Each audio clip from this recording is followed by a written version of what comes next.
What's going on, guys? One Chains Gaming back here with another video, and for this one we are going to be going over the 34,000 MT squad builder. I kind of did a lower price point because I figured you guys between domination, just like general triple threat and things like that, as far as no money spent, guys, 34,000 is a pretty easy level to get to, and I think it just kind of helps with not making sure that you guys don't have to worry about, getting 100,000 MT and things like that. So for this, we're going to start off with our point guard position because my offense is point guard primary. Some things why I'm pulling this card up.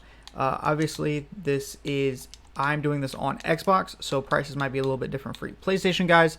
And then also, this is more so fitting my playstyle. So if you guys have a different playstyle, obviously different cards are going to work better for you. And then last thing is make sure to like and subscribe if you guys want more videos and different things like this as I'm recording these. So the first card we're doing is we're going to go with Patty Mills. Patty Mills got an Amethyst card earlier this week, and he has base 98. He's got good dribble moves. The one thing with him is he's not going to be able to dunk, 25 driving dunk, and then he's not going to be out here playing phenomenal defense. Only has a 79 perimeter defense, but again in this game, as long as they're off ball, they tend to play really good defense. It's not really necessarily something as far as like a weakness of previous 2Ks where if they didn't have clamps, they just got blown straight through. He will still play solid and get decent body up animations and things like that. And you can also add clamps and other defensive badges to him if you want in order to make him a little bit better. As far as the squad builder goes, I'm just going to talk about the base cards and then maybe do a couple recommendations on cards as far as if you need to add badges. But for the shooting guard, we're going to go ahead, and this is going to be the guy that's playing your primary lockdown position, and that is going to be Matisse Thybulle. Matisse Thybulle plays for me every year just because he plays really good defense. He can shoot the ball, and he's just an all-around pretty balanced card. He's about 1,500 MT right now. So for Matisse, 86 3-ball, 75 driving dunk, and then he's got a 86 ball handle.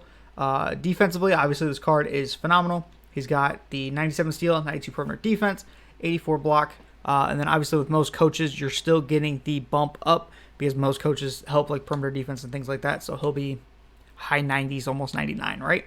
86 speed, so he'll still be pretty good on that end. And then lateral quickness 95, so he's able to stay in front of guys and different things like that. So for 1,500, easily one of the better lockdowns in the game that you guys can get. Next card we're going to go over is actually a card that surprised me. I didn't plan on him being on my roster until I played with him. I had heard a couple of guys talk about him and wanted to give him a try, and he actually turned out much better than I anticipated personally.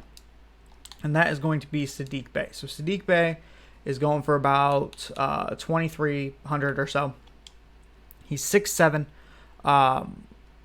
Personally, I would probably run him at your 4 and flip him with the guy I'm going to talk about next. But we'll go ahead and go over Sadiq Bay now. So Sadiq Bay is going to have an 86 3-ball, 80 driving dunk. He's got 80 all through all the categories. So block, steal. He's got 84 perimeter defense, 82 interior defense, 84 rebounding, 84 speed. So he can rebound the ball for you. He can switch onto bigger guys, things like that. He just plays all around really, really solid. And his jump shot's actually not bad. I kind of figured, because I figured that was going to be the catch with the card, is he'd have a really bad jump shot, but it's clean, easy to time, things like that. The next card we're going to go over is the card that will actually probably play your 3. It makes more sense for him to play that position just because his rebounding's not as good, and that is going to be Robert Covington. If you guys can't quite make the 34,000 squad, I would recommend maybe going for the Ruby Robert Covington just because he's a little bit cheaper. I mean, it's not much of a price difference. I would definitely recommend still trying to go for the this Robert Covington just because it's a little bit better. Not that much of a price difference, right? So for Rocco here, he's going to be 6'7". He's got an 86 3-ball, 80 driving dunk, handle the ball a little bit, and then obviously defensively, the 85 all and above stats can play really well defensively. 79 rebounds, so he's a little bit worse of a rebounder than Sadiq Bay. 86 speed, so he's a little bit faster. That's why I recommend switching the two. Good jump shot as always for Rocco.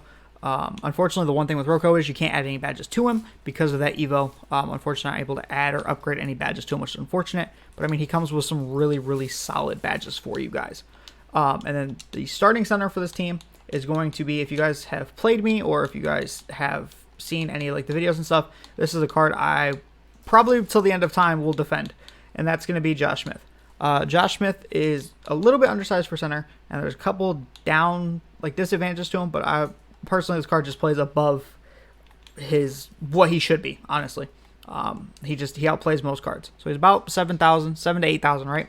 Josh Smith is going to be 6'9". He's got a 74 3-ball. So with coach, like if you have the Diamond Steph, that's +5. So he's looking at a 79 3-ball. You get floor general on a couple of guys. You get floor general on a guy. You get like a shoe boost and stuff, and he's easily in the 80s. And he's got the Brook Lopez base. And if you know how to time it, it's a green shot for sure. 90 driving dunk, and then defensively, this card's phenomenal. He's got almost 90 perimeter defense. He's got 91 interior defense. He's got 90 rebound, 84 speed. So especially when he first came out, he was quicker than most centers because most centers were like low 70 speed. So he's definitely up there as far as top tier budget centers in my opinion. The one thing with this card is he can't get rebound chaser, but he makes up for that with the vertical, helps him get rebounds. And then if you add like a brick wall to him, and you can also add box to him, things like that, it'll help him get those rebounds a little bit easier, right? Now we're going to go over the bench. The bench is a little more budgety. So again, if you guys have a little more MT, you can kind of look to upgrade a couple of these positions, right? So for the first one, we're going to go with the guy that is the starting point guard on my budget team, just because I like what he provides me, and also I'm a Bulls fan, so a little bit biased there, right? And that is going to be the Ruby Derrick Rose. So for Derrick Rose, about 3K, let's call it. He's only 6'3", but he has a 73 3-ball. So again, with the if you have the coach, puts him at 78. You get some guys that have floor general, boost it up a little bit into the 80s. And then, like, with that, that's more than enough to shoot this year. Like, you're perfectly fine. 85 driving dunk. He catches bodies like you wouldn't believe. Good ball handling. And then mediocre defense. That's why he's going to be surrounded by defenders, because you don't want him guarding on ball if you don't have to have him guard on ball, right? 93 speed. So still one of the faster guards in the game. Derrick Rose as it should be. I would look to add probably, like, he gets a couple of shooting badges like mismatch expert and stuff, if you want to add that to him. Also look to add like an interceptor and stuff to him so he can catch those lane steals and things like that, right? The next card we're going to show is actually going to be another card that really surprised me. He was my starting 2-guard until I ended up getting Matisse Thybulle, and that is going to be the Ruby Desmond Mason. So Desmond Mason, you guys might be not really too sure why I'm picking Desmond Mason. First of all, he's only about 1,400 MT, and get the one that has the signature on it, because he's got that one extra Hall of Fame badge, and they're practically the same price, so you might as well get the one with the extra Hall of Fame badge, right? He's 6'7" that can play the 2. He has a 75 3-ball, so again, coach, floor general, things like that. It's in the 80s, and he also has the Tim Hardaway Jr. jump shot, so if you guys have used the token Tim Hardaway Jr., you know what I'm talking about. Jump shot's actually really good. And he also has a 95 driving dunk, so he's going to catch bodies for you. 86 ball handle. He can be that secondary ball handler for you. 80 perimeter defense. So again, not a top tier perimeter defender, but for some reason that 80 perimeter defense, he plays higher than those stats. I don't know why. I was actually running him as an on-ball lock for me for a little while, and it worked really well for some reason. I don't know why. And then he's got 87 speed. He's got 85 lateral quickness. So he's not a terrible defensive card, but I mean, not Matisse Thybulle level defensive, right? He does also get glue hands. He gets some pretty simple badges here. Would definitely look to maybe add, see, for this one you get limitless takeoff, right? So for this you're going to want to add probably like a couple of shooting badges, things like that. Look to upgrade maybe like his clamps and things like that. Add some Hot Zone Hunter, definitely add a sniper to him. Again, I'm just kind of covering price points for basic cards, because adding badges, it kind of gets wonky as far as when those cards are up and things like that, right? Another card we're going to talk about here is going to be a card that I was actually surprised by again, because he wasn't a big name. He's been good in previous 2Ks back when he was in the league, and that's going to be Ruby Landry Fields. So for Landry Fields, this card I would recommend playing at your 3.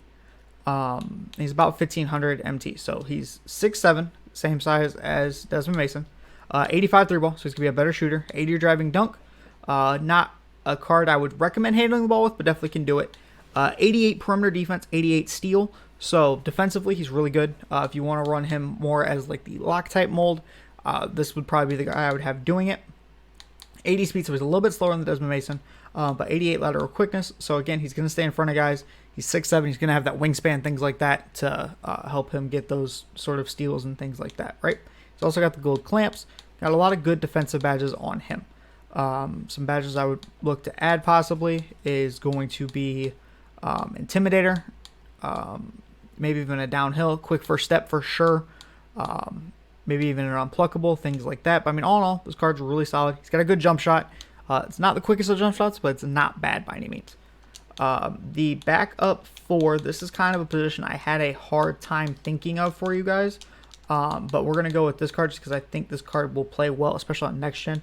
And that is the Ruby LeBron James that we got from the same set we got Derrick Rose from. About 3K, maybe a little more. He's 6'9", though. He's got a 75 3 ball, which again, floor general, coaches, shoes, things like that. Into the 80s, you're perfectly fine. 80 driving dunk, can handle the ball a little bit for you. Not necessarily overpowered defensively, but again, since we're still early in the year, a lot of people are running shorter power forwards. We're not quite to the Twin Towers phase yet, so while we're at that point, this card's definitely usable there. He's got 80 rebounding, and even if you are running into Twin Towers, they're only going to have like 60-something speed. This card's got almost 90 speed on him, so definitely be able to get by guys, and just performs really well in that aspect. Also has good finishing badges, has some defensive badges on him. You can even add a bunch of different badges to him, like a clamps and things like that to help when he's guarding other players, right? And then the backup center, especially for you real budget guys, I was really struggling to find a center as far as court spacing goes. If you don't want a court spacing center, there's a million different centers that are budget centers that can protect the rim and do things like that, right? But for this one, I chose the Ruby. It's actually I normally don't recommend this, but it is the starter series that we got, or yeah, NBA Series 1. It's only 1,200. It's Anthony Davis, who has a really good jump shot. If you guys have used the higher tier Anthony Davises, or just used Anthony Davis in the past, you know. 72 3 ball. So again, not the greatest, but between floor general, dimer, coaches, shoes, things like that, you're in the 80s, you're good. Especially with his release, you don't need an overly high 3 ball, right? 85 driving dunk. This is the reason I wanted this card for you guys. He still only he has an 86 interior defense, 82 block. He still can rebound kind of, 76 speed, so he's going to be on the, not necessarily the quicker side, but he's going to be on the above average, I guess we should call it, of centers as far as speed goes, right? The one thing to keep in mind with this card is he does have a couple of cold zones, which is rather unfortunate. Upgradable badges, you don't really get much. You definitely would look to add an interceptor to him. And then as far as regular badges go, he does have box. He does have rebound chaser, which is a big one. He's got brick wall for you guys that want screens. He's got rim protector. He's got chase down. Like, he has badges. It's just he doesn't necessarily have all the badges you want as far as like shooting and things like that go. But I mean, for 1,200 MT, personally, I would recommend that your bench isn't seeing the floor all game anyway. I used to be a big believer in, especially early on in 2Ks, where my bench plays equal time as my starters. I no longer do that. I normally do about so starters play, depending on stamina, especially for centers, because when they set screens and stuff like that, it really drains their stamina. Starters normally play about, I would say, most of the first quarter, if not a minute left in the first quarter. And then the bench plays at least the first like 2, maybe 2.5 minutes of the second quarter. And then starters are closing out the second. Starters are starting the third again, playing. I normally take them out a little bit early in the third because I like them to come in earlier in the fourth. So starters play till normally about the 3-minute mark in the third. Bench comes in. Starters come in at, depending on how the game's going, up until like the 3-minute mark in the fourth. And then bench comes in, closes, or starters come in, close out the game, right? Obviously it depends on fouls and stuff like that, but that's just kind of the basic thing to it. But yeah, so that's the 34,000 MT squad builder. And then I will show you guys the budget lineup I'm running, so you can kind of see how it's similar and how I am actually using some of these cards. I'm not just telling you guys to use cards just to use cards, right? So I do have Derrick, Matisse Thybulle, Sadiq Bay, Rocco, and Josh Smith. My bench, I actually went a little more budget even than most guys go, just because, again, with how little I've been playing my bench, I kind of got cheaper on contracts, so I stopped using a full bench. And also it helps if you guys are an 85 overall and below. If you don't know, more times than not, you get better matchups. I would say probably about 70% of the time you'll face another guy that's either using a starter squad or using a budget squad, things like that. There is still that 30% of games to where you still play like the Pink Diamond Stephs and things like that. or you'll play a guy running a 5-man, different things like that. So that's why I do still recommend having good cards in your lineup, because it does still affect. You can't just go out there with all sapphires and expect to run the table, right? But yeah, so that is going to be the 34,000 MT squad builder. Let me know if you guys want me to do different price points, things like that. I can even do maybe an all sapphire one, all ruby one, things like that. Once we start, especially maybe once Friday comes out, we'll get a little more cards on the database. But yeah, thank you guys for watching. Appreciate it. I'll catch you in the next one. Peace.